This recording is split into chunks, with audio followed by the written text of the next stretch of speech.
welcome back to another episode of the What Really Matters podcast. This is episode 6. 6 already. 6 already? Yeah, time flies. Yeah. And I think this has been a really incredible journey of just sharing and just like going with the flow, you know?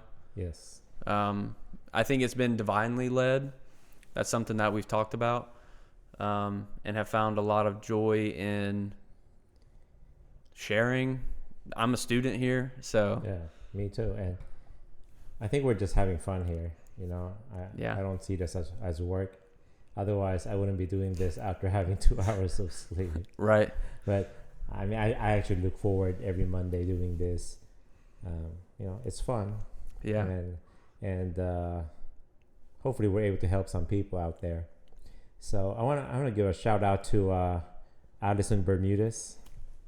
She watched every episode. She told me yesterday she had watched and listened to every episode that we recorded so far. So wow. that's quite a loyal follower. Yeah.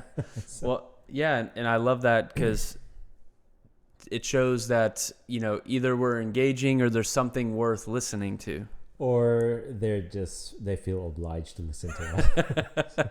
Yeah. And shout out to my barber, Jeff Culp, Dogtown Barbershop. Nice. Cool guy, coolest dude. He has an Instagram handle called Jeff Does Hair.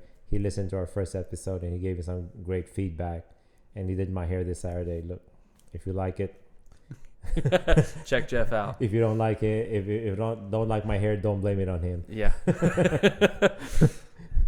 Sometimes there's not much you can do with my hair, so. Well, he's got you looking good, Terrence. Oh, thank you. Yeah. So, so today's topic is about the nothing days, and a little context of what does a nothing day mean.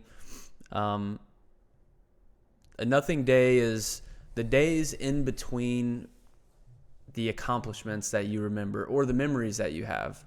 You know, do you remember every single soccer practice you dropped your kids off to, or, you know, every day where you're making breakfast for the kids, or every day that you're going to work and doing these things? And more oftentimes than not, we don't remember those days. However, they make up a majority of our life. Mm-hmm. And the moods we carry and how we live in those days, I think, characterizes the life that we live to a degree. So I thought it would be a good topic because we all deal with that, mm-hmm. but it's almost like it's unspoken. Like we don't really ever go over that or address it, but we're all dealing with it, you know? Yeah, and it's that's why the nothing days term is very appropriate, because these are the days that are neither too exciting nor too boring. They're just the okay days, and those are the majority of our days, you know, and we take them for granted because there's nothing much to talk about. But there's nothing much to talk about because we take them for granted. We don't even think about them. You know, we just go through our days and not being mindful of these days. So these are the days or the moments of the day where we are not intentional and not mindful. You know, that's why when we are in a mindfulness state, meditative state constantly, then we will have less of these nothing days, because every moment should be eventful. You know, like, so if I am not winning a tournament or not getting an award or not failing or not losing, there are those in-between days where it was just okay, but there's a lot to be thankful for during those nothing days, you know? Yeah. Yeah, it's a good point. I think the times where I wasn't as intentional, and I've been practicing being more intentional for a while now. You know, I heard something the other day. Someone's like, "Man, it's already February." You know, and I said, "Well, it's been, 40 days. Yeah. That's been a lot has happened for me in the last 40 days. Yeah. In the context of that, to me, every day is a long day. Mm-hmm. I'm just like, man, I've been up for a while now, going at it. And I love the presence in that.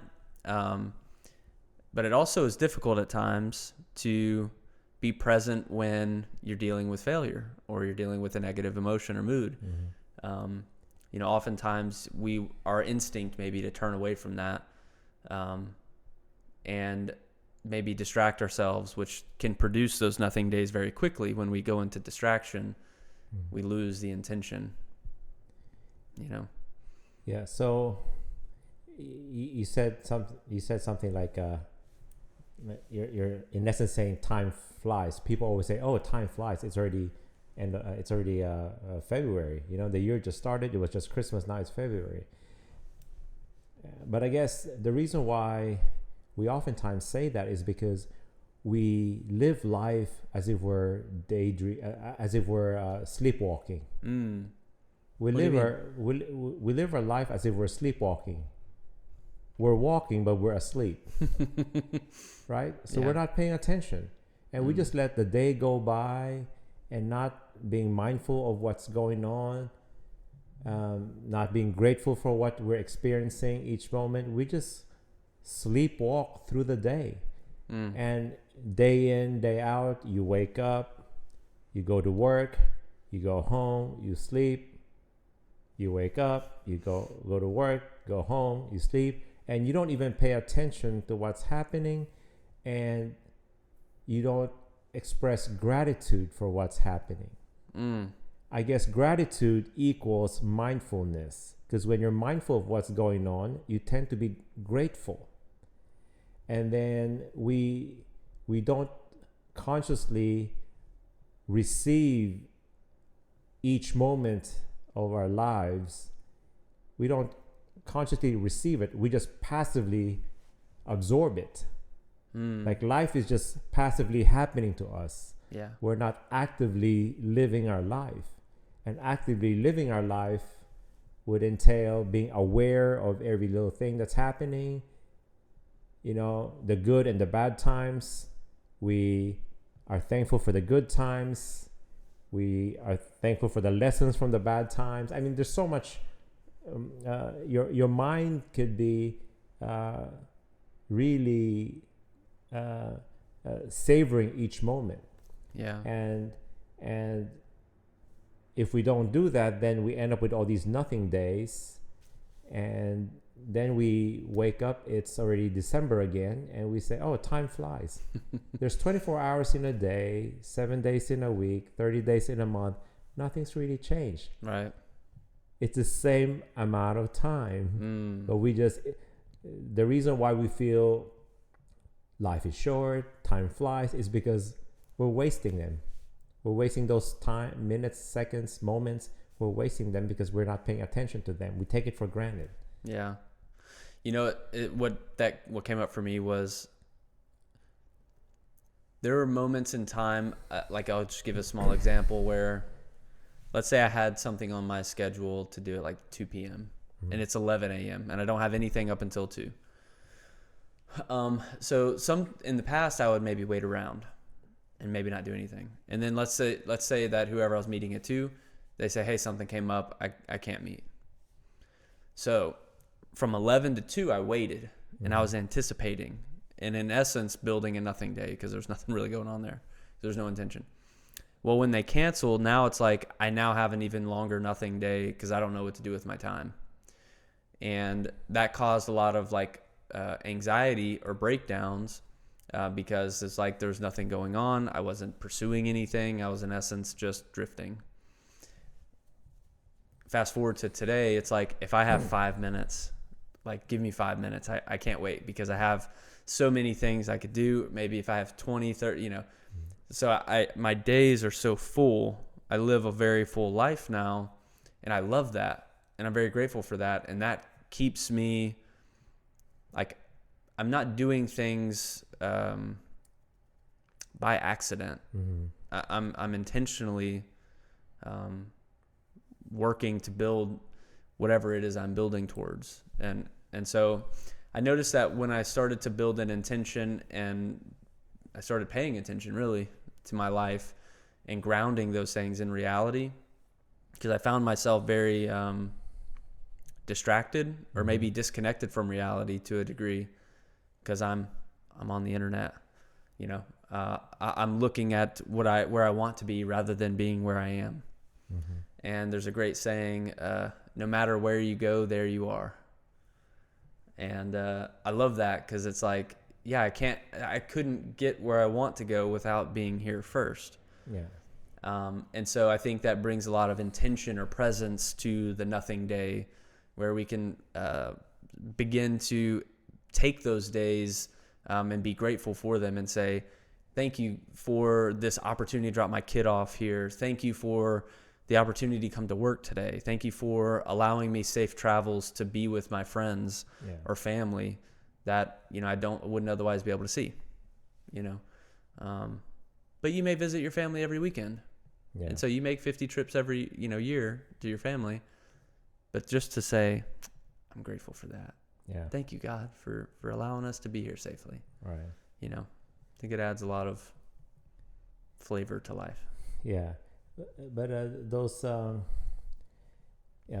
do a lot of the same thing. I feel every minute of my days, but I also remind myself sometimes to be careful when we're so busy filling up each minute of our day. That can be good in some ways, but if we do it to the point where every minute is filled with activity and there's no time for us to reflect and to pray, then we also lose. We also end up with those nothing days, because if you have 5 hours that you can fill up, and you fill up those 5 hours with activity every single second of those 5 hours, sometimes at the end of the 5 hours you feel like, what have I achieved? And the reason is because I often I enjoy the quote from St. Augustine that I have on my website that says, we were made for God, and until our heart seeks God, our heart will be restless, because our hearts are made to seek God, So in other words, if I fill up my 5 hours doing my work, my doctor work, then my athlete work and all these things, and I don't make time to even be aware of God's presence through those 5 hours, then I'm missing the whole point. Like, we also have a purpose in life. If I just do my doctoring work for the sake of doing it, and I make a living for the sake of making a living, so I have money to spend, and I play sports for the sake of the competition and winning, and then life will be so empty. I filled up those 5 hours, but it still end up like a nothing day, because it did not fulfill my life purpose. There's nothing higher. There's nothing. I didn't achieve a higher purpose than just making money, winning, and succeeding in the material world. Yeah. So that's why I, when you were talking about that time when you have a meeting and it was canceled, and you spend that 2 hours just anticipating the meeting, what came to my mind was that if I have a sudden cancellation and I have some downtime, I probably would want to spend some time just meditating, and meditating doesn't just mean like close your eyes and do that kind of thing. Yeah, but it just spend those minutes being mindful, being present, being truly present. It's a very fulfilling experience to meditate. I've started to learn how to meditate, and I do it more often. And sometimes meditation can so when I drive to work, in the morning when I drive to work, I meditate while I'm driving. And let me explain that. I'm not asleep. Well, I'm not asleep on the wheels, okay? But when I'm driving to work, I make it a point that for that 15 minutes drive, I would focus on the road and I would watch the lines on both sides of my car, and I try to keep my car centered and just watch those lines. Yeah. And then I would pay attention to every little thing I see on the road. If there's a piece of trash, I want to be able to notice that. And if I'm trying to be mindfully driving. Like if I drive by some trees, I would look at the trees and like seriously look at the tree, because a lot of times we just drive by the same route and we don't even pay attention, and we don't even know that there's a tree there, or we don't notice the things that we pass by every day, you know. And I learned that because I've come across some books written by monks. I read about 3 books written by monks, and they do that a lot. You know, they have these practices where they, in the morning, they would just walk the same route every day, and then the senior monk would ask them, "Did you see that piece of trash there?" Right. So I read this book recently that talked about that. So they would the monk students, I don't know what you call them, but they would walk the same route every day. And then one time, this author said that he saw a piece of trash on the road. So he was debating whether to pick it up or to ignore it. So he ended up ignoring it. So when he got back to the monastery, or the whatever they call it, you know, their school, the senior monk asked him, "Did you see a piece of trash along the road?" So he thought, well, if I had said I did not see it, then the senior monk would say, well, you're not being mindful. You're not being in the present. You didn't even notice that piece of trash there that's been sitting there for days. And then if he says, well, I saw it, then the monk would say, why did you not pick it up? Right? Yeah. So, but anyway, so how did he? Well, I need to know how he finished. How did he respond? I don't remember. I don't remember what he said. But Yeah. But anyway, my point being is that there has to be times in our days where we shouldn't like just fill up every minute of our day. The downtimes in between our busyness, we should grab those moments and fill them up by being consciously present, like being conscious and being present, being aware. And as you become aware, then you can't help but be grateful, because those are the little moments that rejuvenates you and it gives you the second wind. You know, when you realize, like for example, if you're just waiting and then suddenly you realize, oh, this chair is pretty comfortable, then you become grateful. Like, oh, I'm so thankful I can afford to sit in a comfortable chair like this. You know. Yeah, I'm in wonder of. So I'm in between an action or commitments. What if my normal default is, I don't know, let's say social media. To become aware and present, what is that process? How do you go through that process? So you finish talking to somebody and you have 7 minutes of downtime before you have to meet someone else. Walk me through that. Okay. Exactly what I did before we started recording this. Okay. So what did I do? So you were setting up the cameras and I was waiting for you to set up, and I said to you, hey Kris, do you mind if we start with a prayer?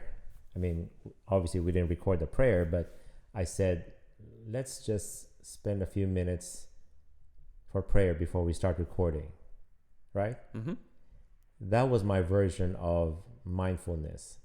Because so what did I say in my prayer? I said, first, I thank God that He moved our hearts to do something like this podcasting that we're doing.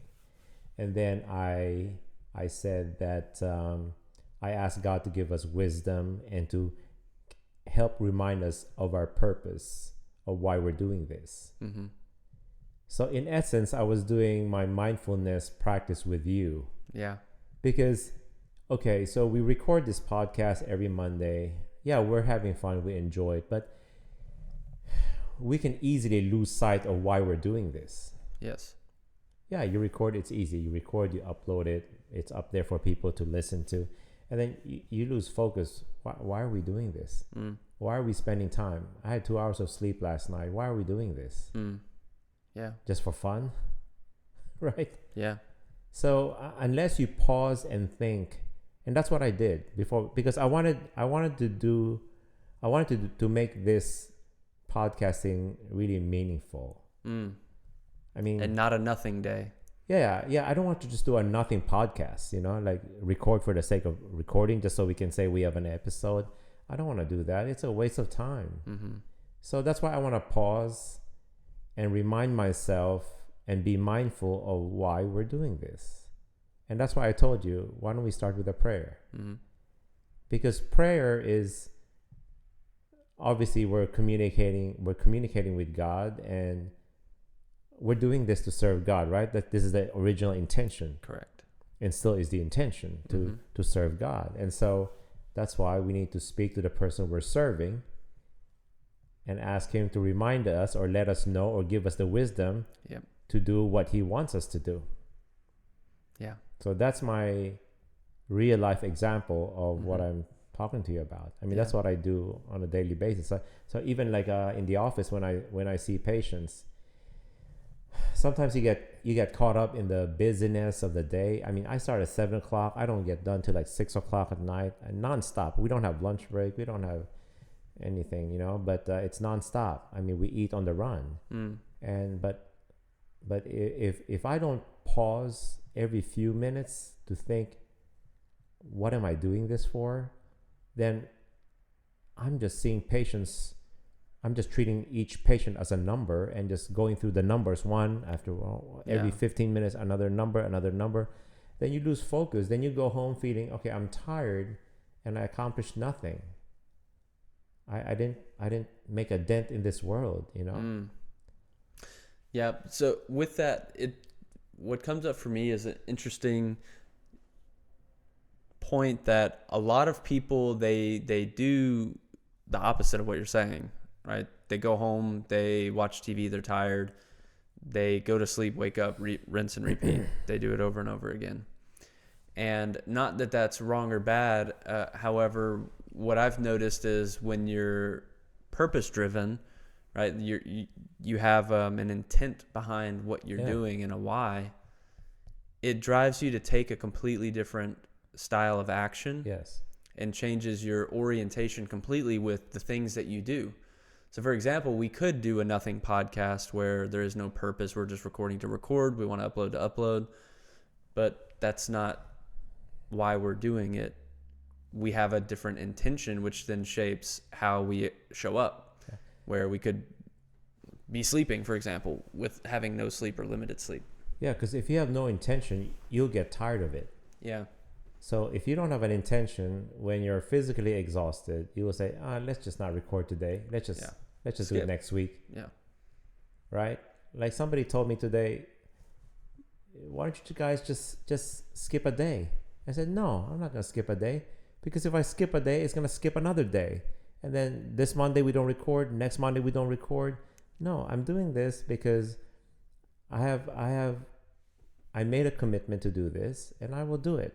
Rain or shine, sleep or no sleep. I'm going to do this, because if you don't, it's like working out. Yeah. If you say, I'm going to go to the gym and exercise, and then, whenever you feel tired, you just pass. Then you're going to pass this week, today you're going to pass. Tomorrow you're going to pass. Before you know it, You built a habit of passing. Yeah, you pay for the membership and you never use it. It's the same thing with this, but that's why, if you know your whys, then you're more likely to persevere when the going gets tough, when nobody's watching us or nobody's listening to us. Right. I'm gonna persevere because I'm not doing it to gain an audience. I mean, if we have the audience, great, but I'm doing this because, like I told you at the very beginning, I said, God invited me or asked me, would you be willing to serve?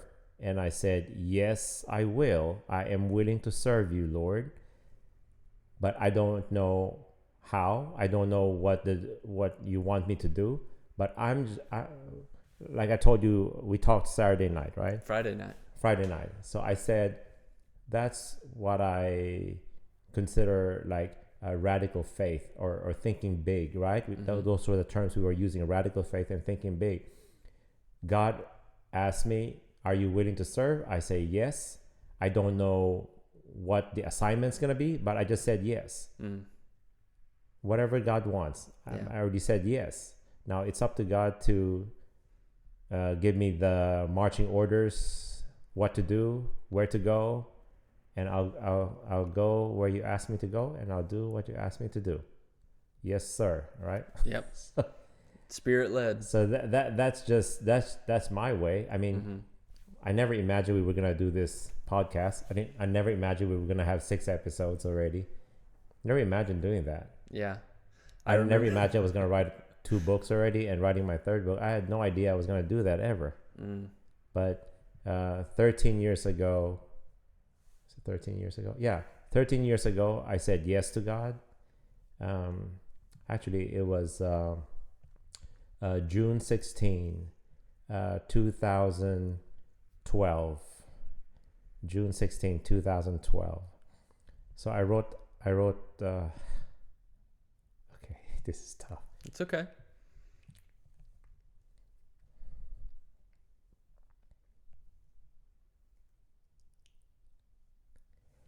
Okay.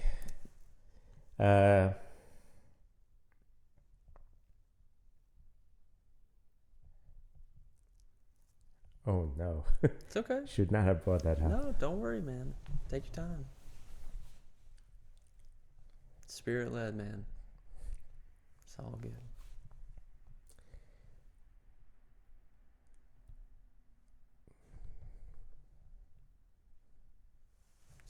Now I'm disabled. So It's okay. no, anyway, so June 16, 2012. And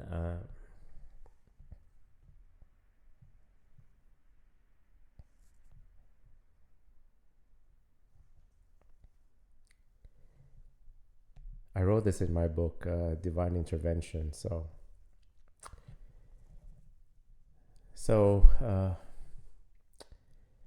that was a day.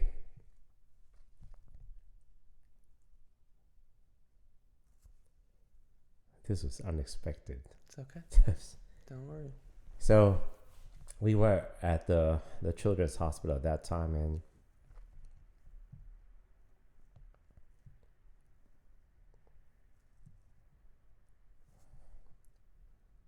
we need to edit this out. So it's okay.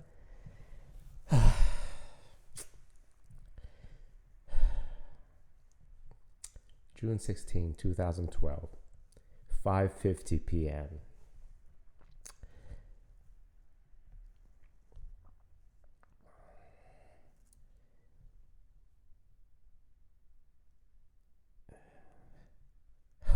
The camera is rolling.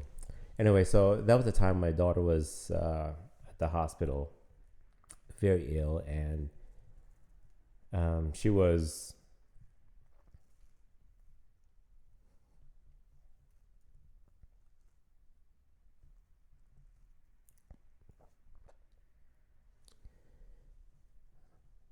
she got a very high dose of steroids, and so she was having some she was getting very agitated because she was at 5 years old, she was getting like over 160 milligrams of Solimedrol, which is a powerful steroid. So she was very agitated. So my wife asked me to leave the room because,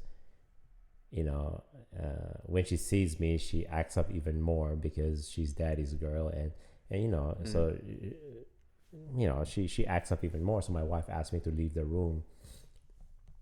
So I was outside the room. So I said, okay, how do I occupy my time here while I'm sitting outside the room? I prayed the whole rosary already. So I'm Catholic. So I prayed the whole rosary already. And then I read the whole book of Job. And because my wife said, once she settles down, I'll call you and have you come back in. And so I finished the whole rosary. I finished the whole book of Job.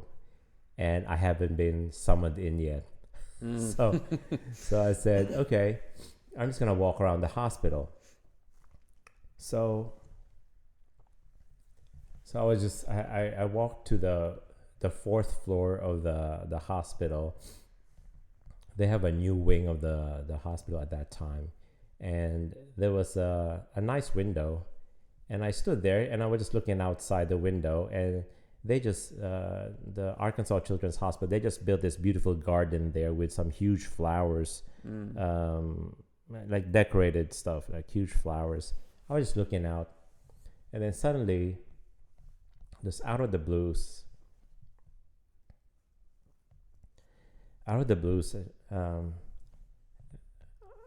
like I was like in a trance, in a weird state of mind. I felt transported to a different realm. And then my life just started flashing in front of me.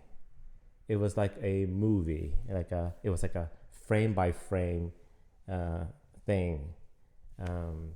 So each frame is an event in my life, and it was just going like this: pack, go, boom, go, boom, go.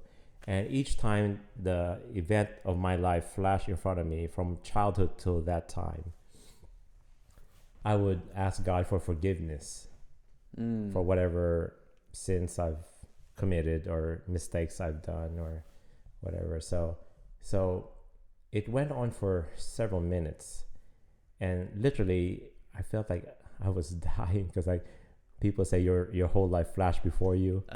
It was literally flashing in front of me, my whole life from my childhood until that moment. And each time the scene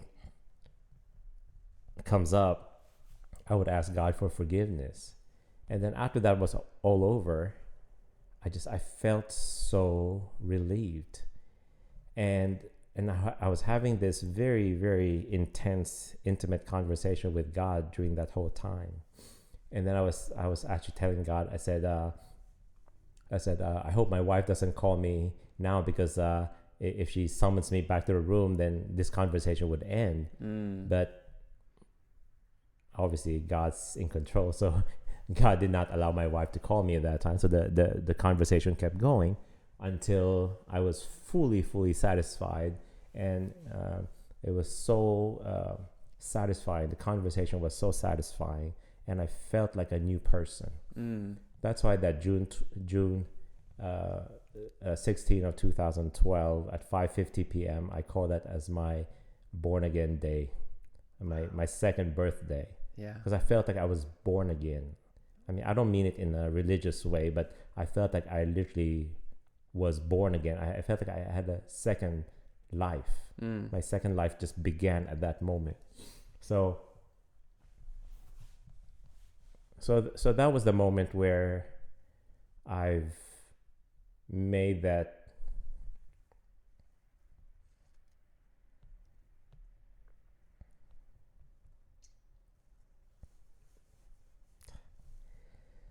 was a moment where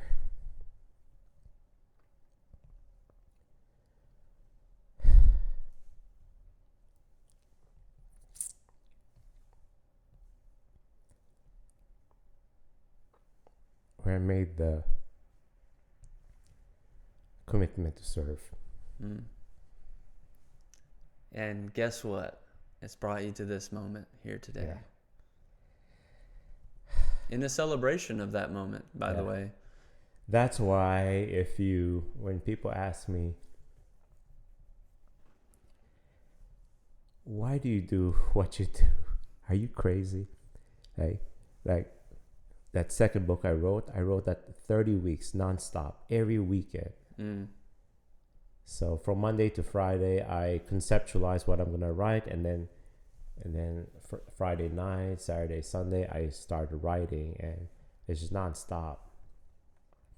I mean, I was just committed.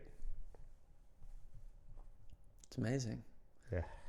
It's That's where the energy comes from. Yeah. Right. Spirit led. People would say it's artificial energy because you're running on adrenaline. And obviously people mean well, like especially my wife, she's concerned that I'm overexerting myself, but I'm not really worried about that. Like I told you Friday night when we were chatting, I said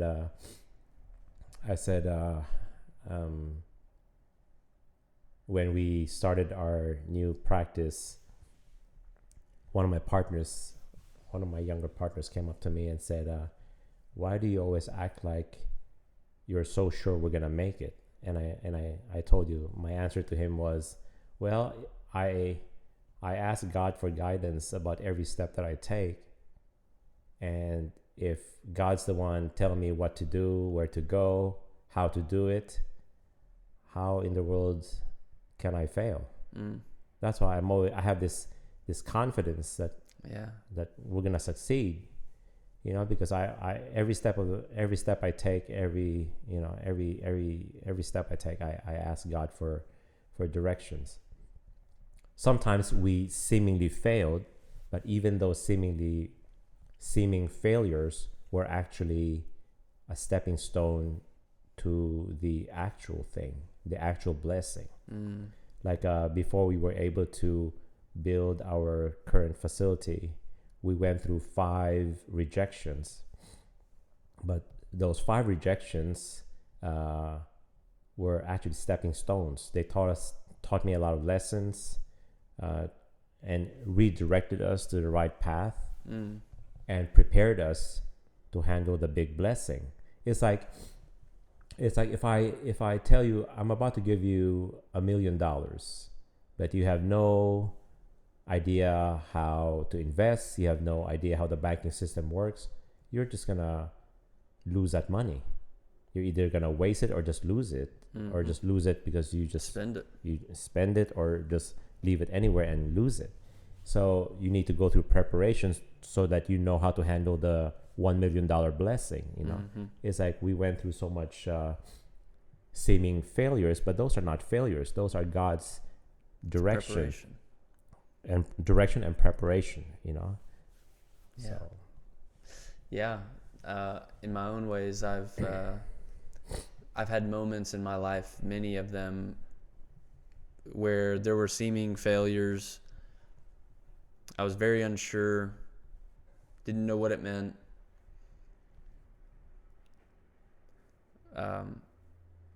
But one thing I remember, part of, like, my mom would always, when I was in high school, she painted this picture that she put above the mirror in the bathroom that said, "Never, never, never give up." And so I would read that every morning, and I didn't really think much of it. And I'm like, okay. So as I'm going through my life and I'm experiencing these challenges, these breakdowns and things, I'm like, is like unconsciously driven into my mind to never give up, and to, like, part of that is looking for the good and the silver lining, so to speak. And one of the things I've found for myself as I've been developing my relationship with God, He always provides. He always takes care. Yeah. No matter what the situation is, even the most dire of situations where we don't think He's there. Yeah. He's the everlasting Father, which means that He is there all the time. And He's always listening, whether we feel it or not. I was reading the book of Matthew, and this is Jesus healing the blind. He says in there, basically, he was able to heal them because of their faith in Him. Mm-hmm. And I truly believe that it is by the faith that we have that the healing is possible, that these experiences mold us in it. Our faith really guides us in many ways that we can't understand, because God doesn't operate he does operate in the physical world, but we can't understand his operation because he's much more spiritual. Our mind's not big enough to understand. Yeah. So, And so it's fascinating because, going back to the idea of a nothing day, it's like you can find moments every day to make this day the greatest day ever. Yeah. Right? To celebrate that we have a chance to have a conversation, that we traveled safely here today, that nothing happened to us to get sick or whatever the case may be, that we're able to be here today and to be fulfilling upon what we have felt called to do, which is this podcast discussing what really matters in our lives. I think that's a beautiful thing and something that's maybe not talked about enough. Right. And so earlier we were talking about that concept about the nothing days, and I said there's also that thing about emotions. So there's the positive emotions, and there are the negative emotions, and there are those neutral emotions. So majority of our days are the neutral emotions. That's the equivalent of the nothing days, So you have those remarkable days and awards and everything, and then there are days you're a failure, and then there are those days that are just ordinary days. And same thing with emotions. And the neutral emotions are what we experience the most, but a lot of us don't know how to handle the neutral emotions or the neutral state of emotions. Yeah. Right? Whenever we always seek to feel that emotional high, those dopamine boosted state of emotion, we sometimes look for those feeling, and we also want to dwell on those negative emotions and find a way to address them and all these things. But what about the neutral emotions? What do you actually do? That's actually the most intimidating part. Yeah. When you feel neither happy nor sad and you're just neutral. That's majority of our days. How do you handle that? That's a really good question. So that's my question to you. How do you handle those neutral emotion days? Right now, are you happy? Or are you sad? Are you I would neutral? say that I'm peaceful. Yeah. I'm grateful, calm.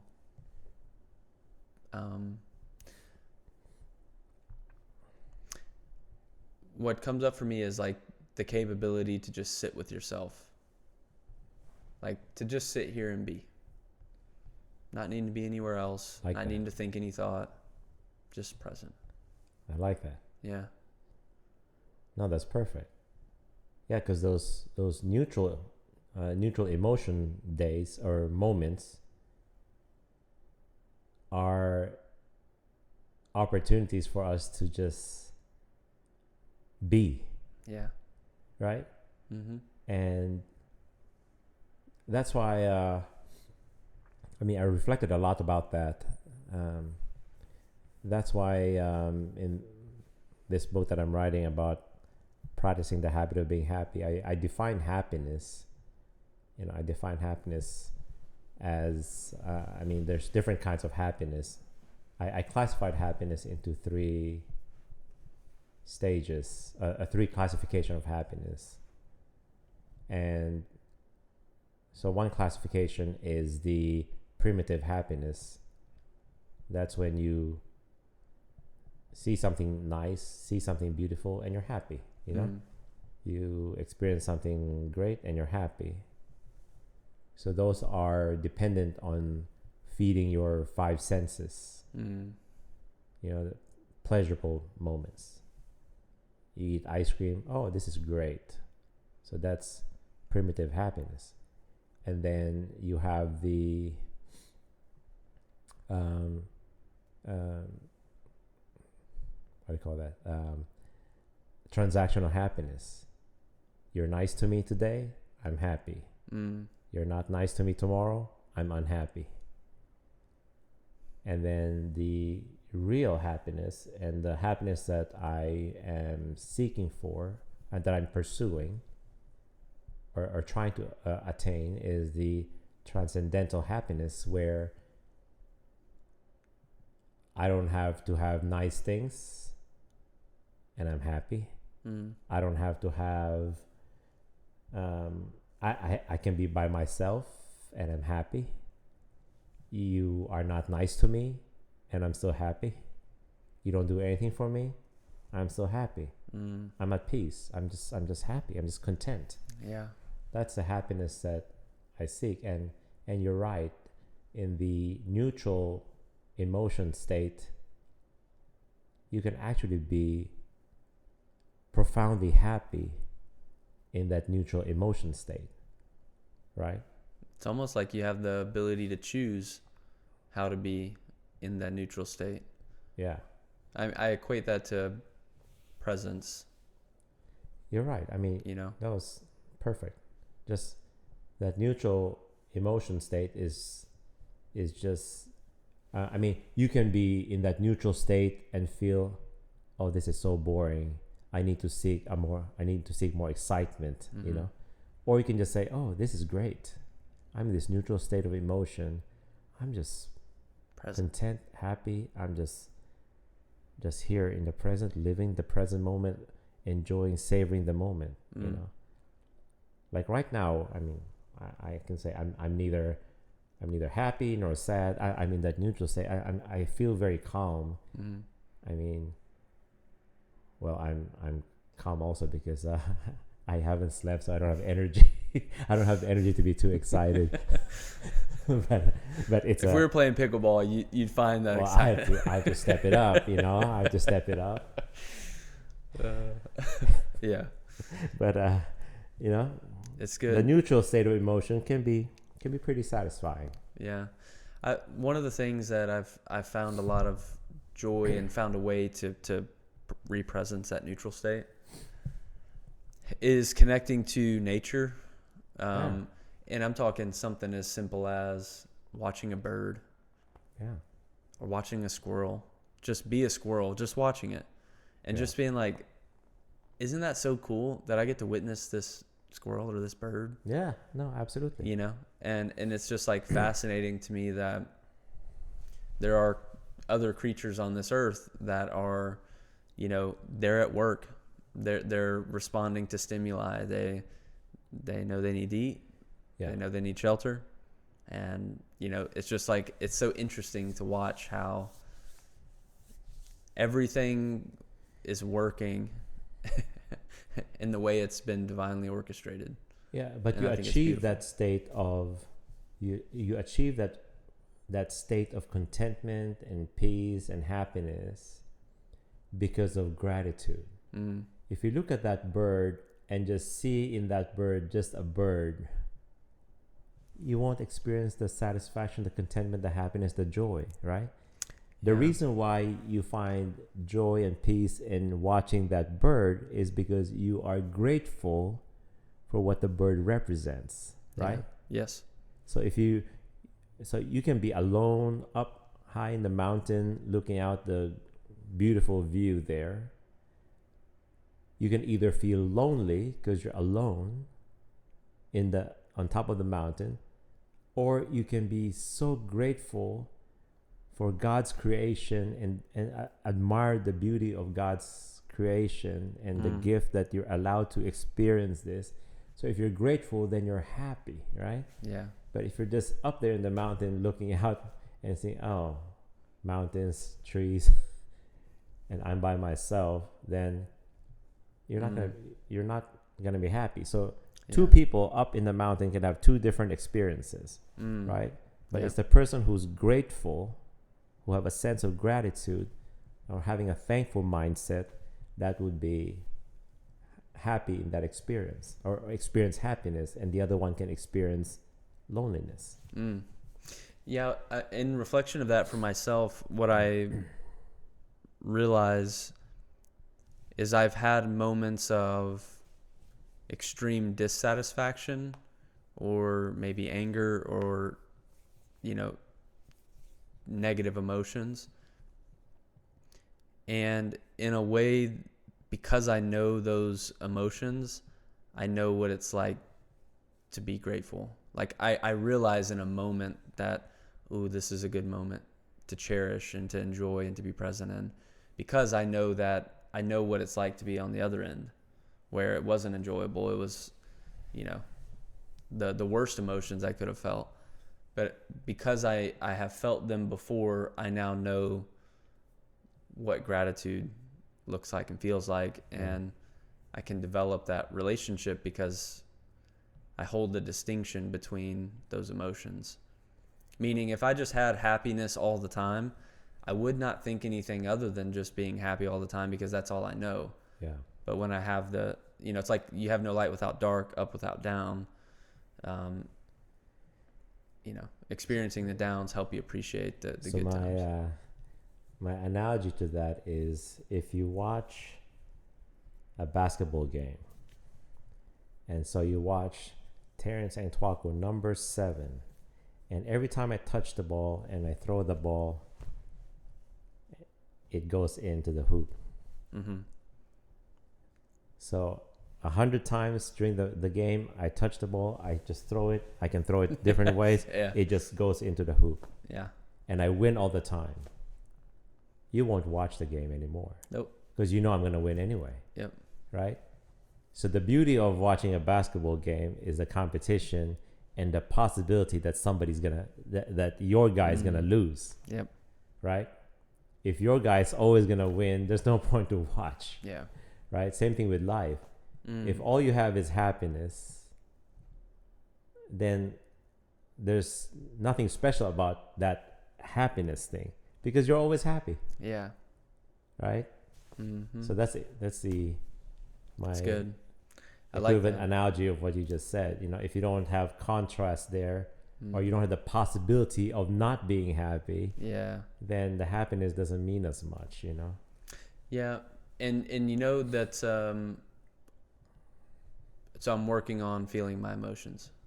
I've been, for most of my life, very avoidant of them. And in the process of feeling my emotions, I have found that it has created this color to my life where, let's just say, before I was seeing everything in black and white. Mm-hmm. And I now have color in my life, and I see things where I'm just like, oh, wow. Like I didn't know I could feel this much joy, or I didn't know I could feel this much pain and suffering. And I'm grateful for it. Like, it's like in the moment, it sucks going through difficult things, but in a way I have this like macro view of my life of saying, isn't it cool that we get to experience that as a human? Like, absolutely. It just adds a color to life where it adds depth to conversation. Yeah. There's just so much more added to life where you can relate to other people, that I have felt that when I didn't feel my emotions, I was missing that. And I thought, like, our conversations about me being very organized and these things, very logical. It's funny because that's the black and white. The characterization of the color is allowing for a little bit of open space, synchronicity, emotions to come in and to go, and, God to put things on your heart and God to take things away from you, and experiencing life through that has been just wonderful for me. Yeah. It takes a lot of courage to feel. Yeah. And, I like to write about that. I wrote about the chapter I wrote on in Soul to Soul. I wrote there, the chapter's title is Feel Free to Feel.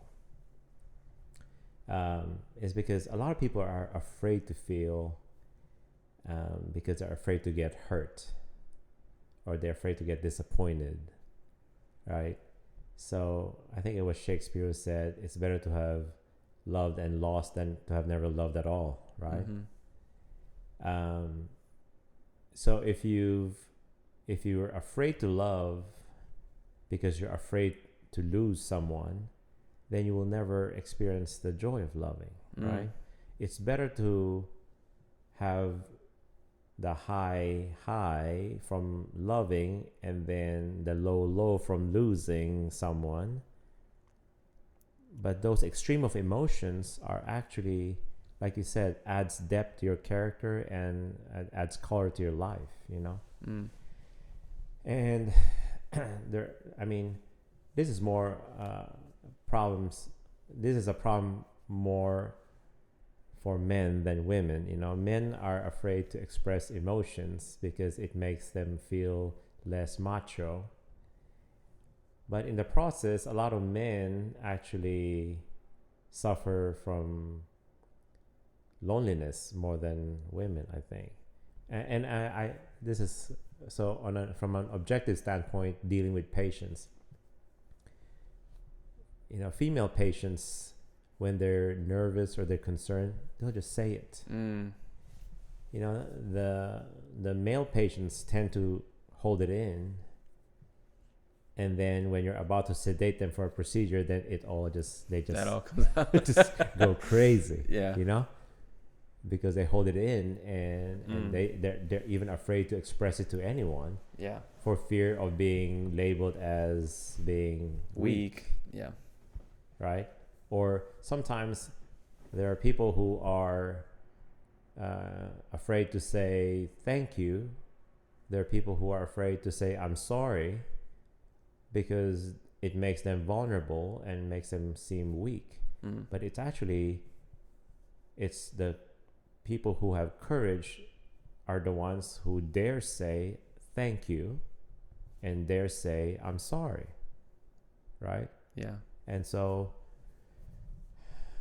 I feel like a lot of people are missing out because they just are avoiding being put in that situation. Like, I have this friend who said that he feels like a cabinet with dishes that are about to fall out, and if he were to open the cabinet, everything will just come out. Yeah.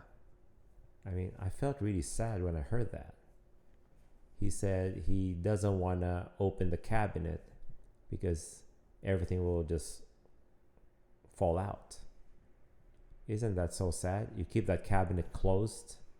Black and white life. You never get to even use those dishes. Well, if 5 dishes fall off, then at least I open the cabinet, I can use the other dishes that are left in there, right? I mean, yeah. In my own ways, I have, been there with the way I think about it now that's a little different is if I feel my emotions when they come up and I work through them rather than allowing them to not be expressed, what I find is that there is a moment of expression, but it is very extreme. So in the work that I do, we call it the past the salt moment. Past assault? Past the salt. So I'll give you the background. So when we don't express things emotionally, it starts to build in us. And emotion is, energy in motion, right? It's got to express itself somehow, some way. Oftentimes it can be expressed through illness or ailments or something, but in terms of relationships and with dealing with people, when we don't express our emotions, these little situations tend to build. Said another way, instead of past the salt, is death by 1,000 cuts. So it's never one cut that really gets you. It's never one moment that really does it. But it is the moment where you've been fed up enough where you snap. And in a sense of the setting is You're at dinner with your wife. You say, honey, can you pass the salt? And she says, I want a divorce. And you're like, what are you talking about? I just asked you to pass the salt. It's not the salt. It never was the salt. Yeah. It's all the moments that she did not express things or Yeah. you didn't express things or whatever that built up to that one moment where that action happened. And so what I find is if you work through each moment as they come up, You could have fixed them. you would never have Yeah. run into that moment. Yeah. So 100%.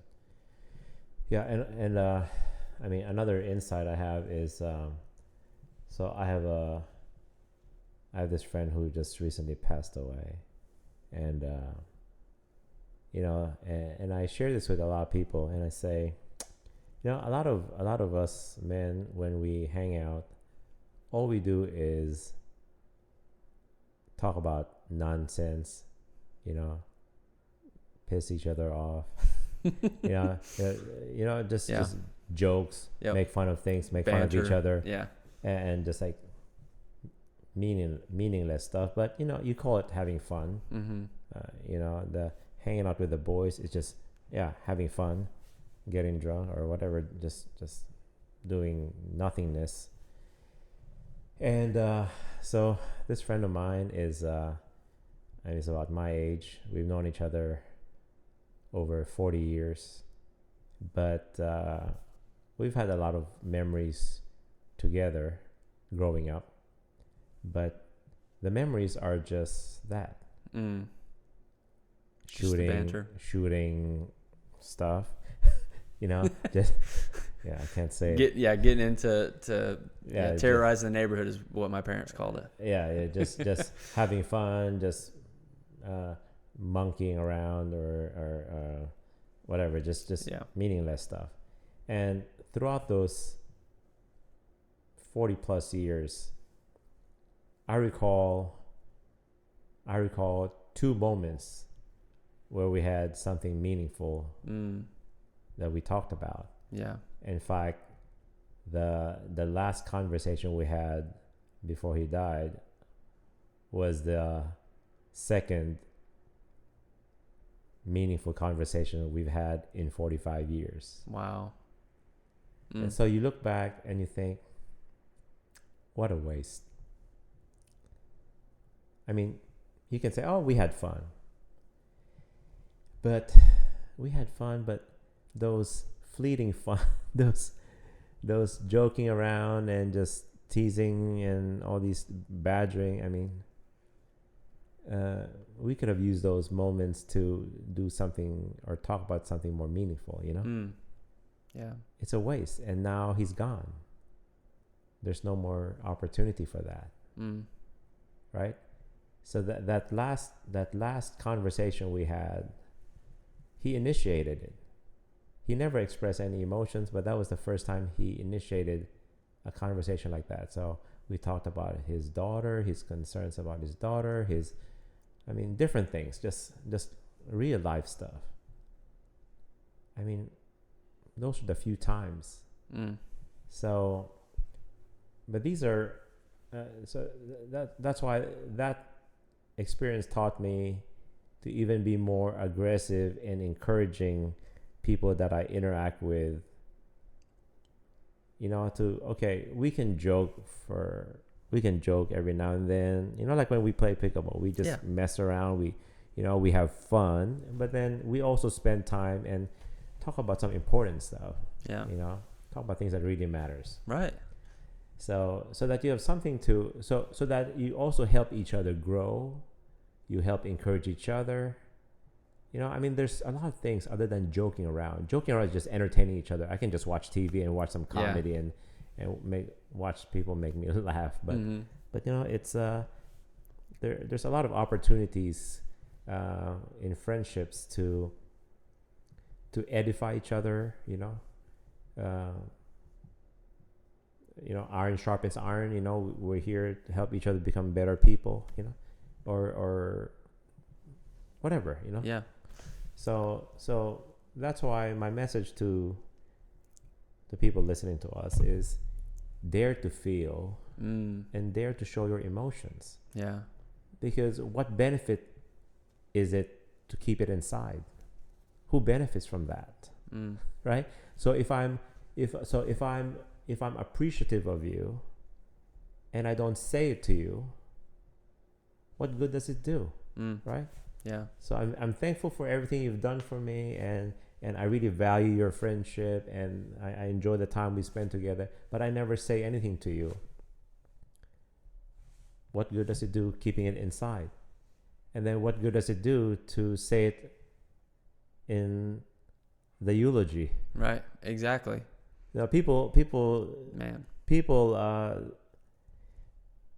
spend a lot of emotional capital when somebody's dead. At the funeral, and people give speeches and cry and tell the world how good the guy is and what they've done for them. What good does it do?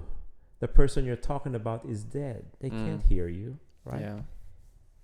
Why don't you dare say it when they're alive?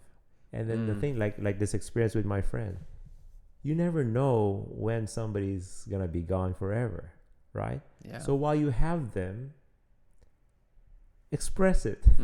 They're They're the ones who need to hear what you have to say about them. Right. It's not the people around them.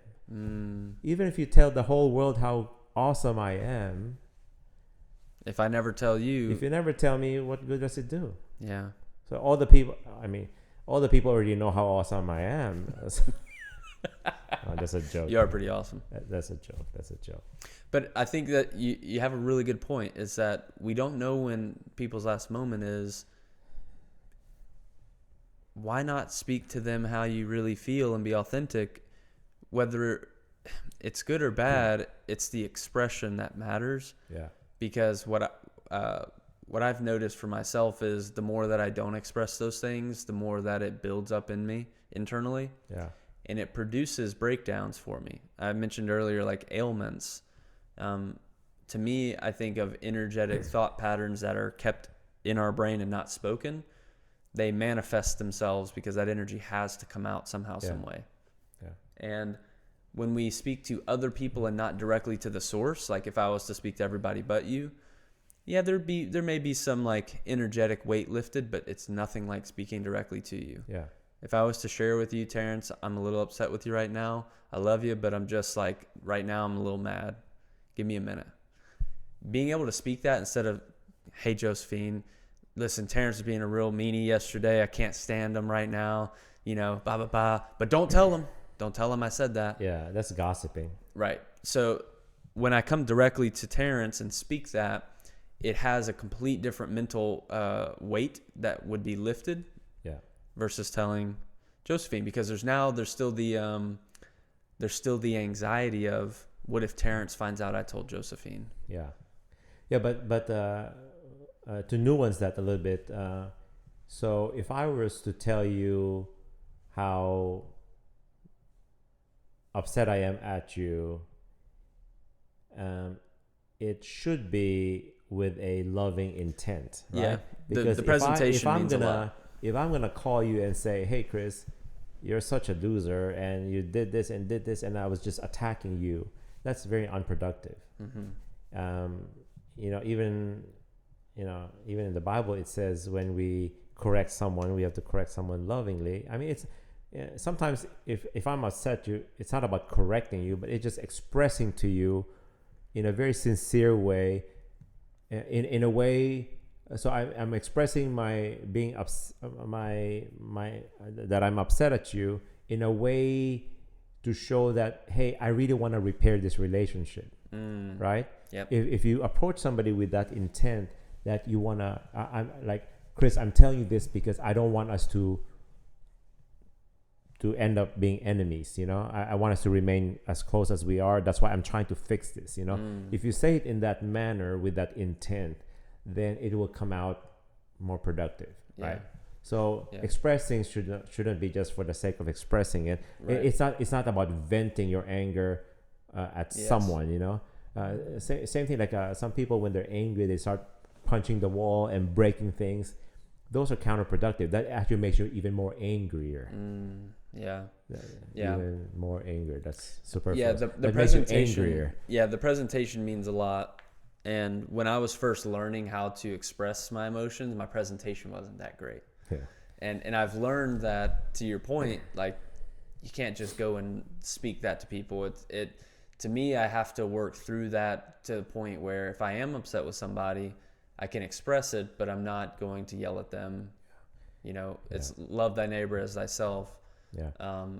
You have to start with love and lead with love. Yeah. And you can still hold people accountable with love. It doesn't mean that you coddle them. Yeah, and but don't express timing is also key. That's right? a good point too. So never say anything where you're in the heat of that anger. Yeah. Because when you're overcome by anger and you can't control yourself and you're gonna say stuff you might regret, you might as well not say it, or better not say it. Yeah. Because words are very powerful. Once you release it, you cannot take it back. So if you're at that point where you cannot control the words that you're gonna say and you cannot say anything lovingly, then don't say it, because Right. Instead of trying to repair the relationship, you're actually ruining it. So it's better to just let time go by a little bit. You know, time heals all wounds, and you know, no matter how hot it is, you let it sit out there, it's gonna cool down. You know, so timing is everything. So that's why the intention should be clear. If you're gonna confront someone, and you're confronting someone because it's worth fixing. Right? If it's not worth fixing, then don't even bother. Don't create enemies. You know. Well, go ahead, yell at them. Yeah. I'm being facetious, Yeah. but Yeah, but in that regards also, I mean, you don't have to make enemies. You know, one of my business principles is that make no enemies. Right? No matter how upset you are, if you cheated me on this deal today, I'm not gonna say something to make you my enemy. You know, in business, you always need everyone. You know, you always need all the connections. There's no such things as enemies in business. You have to be friends with everyone, because you never know when you need them. So don't burn bridges. So one of my rule in life is I never write anybody off, and I don't burn bridges. Never. You may be so angry today and you want to burn that bridge. Don't. Because when you cool down, you realize that was a mistake, because you never know. Yeah. We all need each other. If that's the only motivation, don't burn bridges, because you don't know when you're going to need each other, you know? Yeah, that's a good point. And then if you make enemies, you're always going to be watching your back. Right? That's true. Yeah. You never know how someone's going, what their intention is when they interact and with then you lose your peace. You know, you make enemies, you lose peace. Yeah. So no matter how mad I am or how much you betrayed me or disrespected me, okay, then so be it. I can keep my distance, but I don't have to tell you how mad I am. Right? Yeah. It's up to you. If upon your reflection you realize that, hey, that was unjustified, then hopefully you come to that realization yourself. I don't have to be the one to insult. Never insult anybody, for sure. You know. Yeah. It's loving them, leading with love. I've been in a practice of that. If someone wrongs me, that's no problem. Like, God calls us to love. I may be upset about it, and I say a prayer and ask God to counsel me about how to respond, or, you know, check my presentation, give me the words, the courage. And I speculate that it will all work out, because, like I was saying earlier, is like every time it always has, and God's always taking care of me. Yeah. And so in that, I'm developing that faith to believe in Him and to have that radical faith you talk about, to approach any situation with confidence, knowing full well that I've got God on my side. And that means that I lose this deal in real estate, God had a plan for it. That means that I gain this deal, great. But either way, I'm confident in loving God and celebrating Him. Yeah. So whenever we use the word love and we use the word God, some people will react and say, "Oh, you're full of it," you know. That is so corny. That's overused, right? So that's why I present it in a more pragmatic way, because human nature is always what's in it for me, right? Yep. So that's why instead of saying, "Oh, I'll do it out of love. I'll do it lovingly," all these things that we're saying, which is what we mean anyway. That's why I say it in a more pragmatic way, which is, don't piss people off because you might need them tomorrow. Right? Yeah. Because a lot of people think like that, like what's in it for me. So then if you don't want to love them, then just don't insult them, because you might need them. They might become your boss tomorrow. Right? So some people will be more receptive in that kind of approach. So thank you for that. Oh. Yeah. No, I was just giving a different way of saying it. Yeah. Of the same thing, because some people tune out when you talk about love, and you talk about God, they tune you out. So then let's just talk about practicality. Yeah. Like a business deal. Whoa, we got to throw some emotion in there. Huh? Get a little flavor, color in it. Yeah. No, that, and I think to tie this all back together, these emotions and these things and all these, where we're taking this conversation is, this characterizes our day in a way that you don't have nothing days when you're full of joy and gratitude, and you notice the trash on the sidewalk when you're walking by, or you notice all these things. These are rich moments. Like I enjoy watching the birds, and oftentimes, actually, for a moment there's probably like 17 days I counted, I had birds that come to my window and just watch me. And I'm like, I'm watching you. You're watching me. Yeah. Like, oh, how the tides have turned, Yeah. But it forced me in, not I say forced, but it's like in my environment, immediate vicinity, where I was just noticing that. And it brought about so much joy and gratitude for me that every single morning when I wake up and I like look out the window, I always think about the birds, man. And I just think, man, how awesome is that they get to do their thing. They're out early. Yeah. Early bird gets the worm. They're out there all fighting over, the resources to build their nests and take care of their family. Yeah. Same with us. So the goal is to have nothing days, right? Yeah. So so we talked about this at the last episode. Okay, so let me do an experiment here. Please. Okay, so let's spend 15 seconds of silence, okay? Okay. Let's just stare at each other for 15 seconds. Drive the editors crazy. So what happened in this 15 seconds? It's nothingness. Presence. We just stared at each other. Yeah. Right? Did you realize those 15 seconds you were taking breaths? Mm-hmm. Yep, that's the first thing I did. Did you notice those 15 seconds?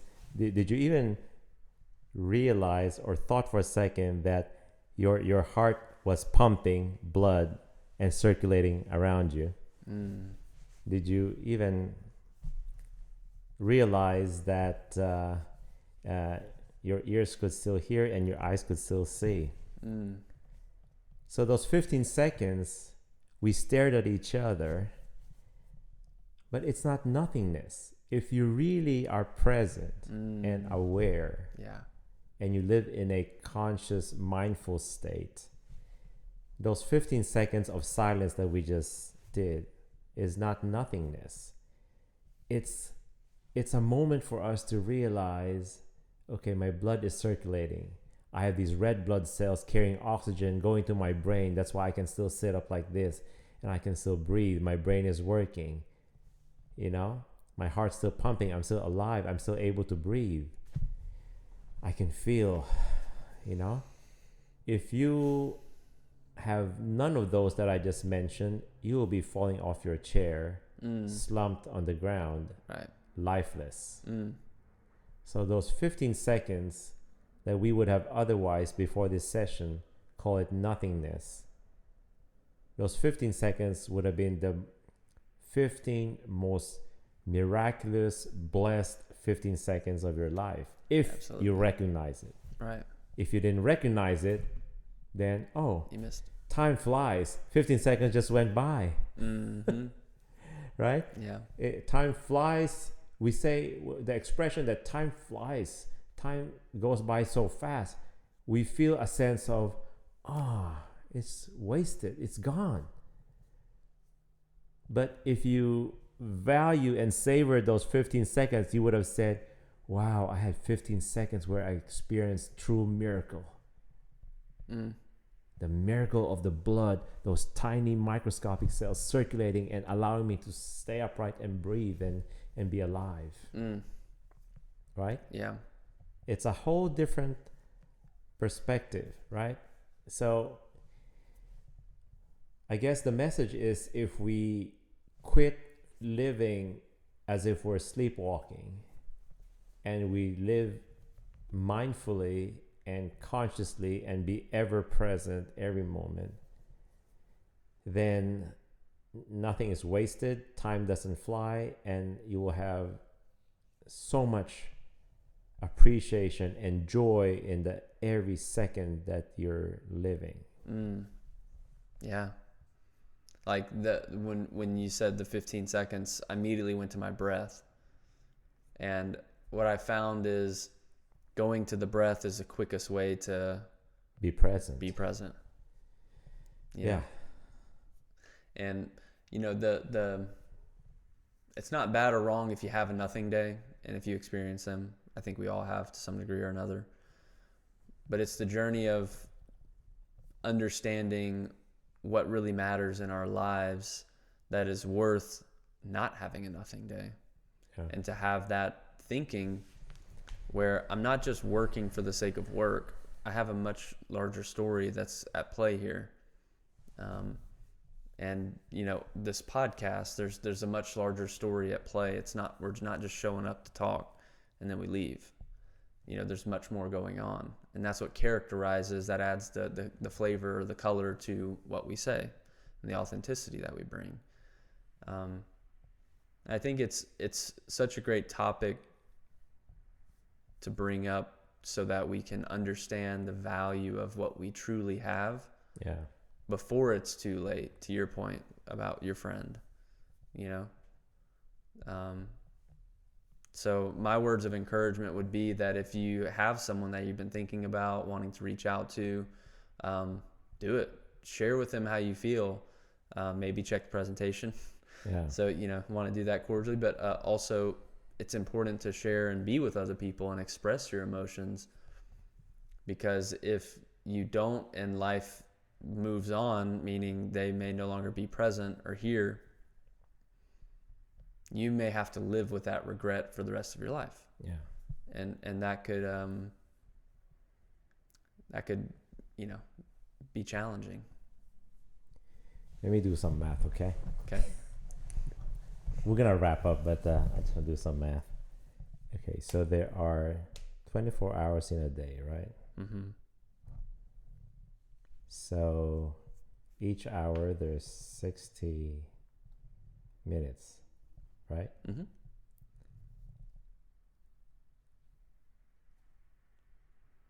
So that's 1,440 minutes In a day. So 24 hours in a day. Mm-hmm. Yep. Check my math. Yep. 24 hours in a day. Each hour has minutes. 60 minutes. 1440. So there are 1440 minutes in a day, right? And then each minute has 60 seconds, right? Times 60. So that's 86,400 seconds. So life is like a bank account. So God gives us $86,400 each day. And God gave it to you to use it up each day. If you don't use it, it's gone. You can't carry it over to the next day. Yeah. So So that's why every second, use up every penny or every dollar of that God gave you for that day, because you can't keep it for the next day. So each moment that we have, if we don't use it, if we just ignore it and just let it pass by, the minute it passes by, each time that the clock ticks, it passes by, that dollar is gone. Yeah. Might as well use it for something productive, right? So if you use it to be nice to someone, then you were able to like invest in someone. You make that money grow. If you just let it pass, you're just throwing the money outside in the trash can. But if you use that each second or each dollar that God gives you each day, if you use that for something productive or like do something meaningful, then you actually make it grow, and that minute, that $1 actually lives on, and it's worth more than just $1. Yeah. Right? If that $1 you just throw it away, then it's just $1. Yeah, I think about relationships with people where, you know, some people in my family I see once a year. Some people in my family, I may not see them for a couple of years. But if you think about the scope of life, if I don't see them for a couple of years, how many times do I actually get to see them in life? It might be 20, 30. Same with visiting with my grandparents. You know, how many more visits do I have with them? You know, so if I'm seeing them only once a year, then now I have like I could count on maybe between 1 and 20, let's say, times to visit with them again. Would I cherish that time that I'm with them? Yeah. Would I maybe have a more intentional conversation with them about the life they lived, or how they've lived their life, or some of the joyous moments they've had, or the challenges they faced, or you know, and learn about what colors their life, what characterizes the depth of who they are, and connect with them, and to share in my own ways the things that I've gone through, right? And the same thing with parents too. You know, I realize that I say, like, I live close to my parents, but not many people do. So imagine you don't get to visit with your parents that often, right? Yeah. So I think about it in that way too, of I may only have this many visits left with these people that I love. Yeah. You know, it's important to make the most of that. No, absolutely. But more importantly also is, if you visit with them, you have to be fully present. Some people hang out together or are physically together, but they're not present. Their mind is elsewhere. Right? That's even worse. Yeah, you're just being together for the sake of being together. Yeah. Like I told you, I have a 45-year friendship, but sometimes you think about it, what did we really do together? Right? Because the thing is, I see people or relationships as treasures. Like every person I encounter, everyone has a story to tell. Everybody has something to share, you know? But if you don't even give them the opportunity to share them with you, then you're just physically together. but nothing was shared. Neither of you grew, neither of you enriched each other. You know, the purpose of relationships is to enrich each other, either to correct your mistakes, to fill the holes in your life, or just to interact where you both grow. You know, like I told you, I enjoy our friendship because we have an interaction where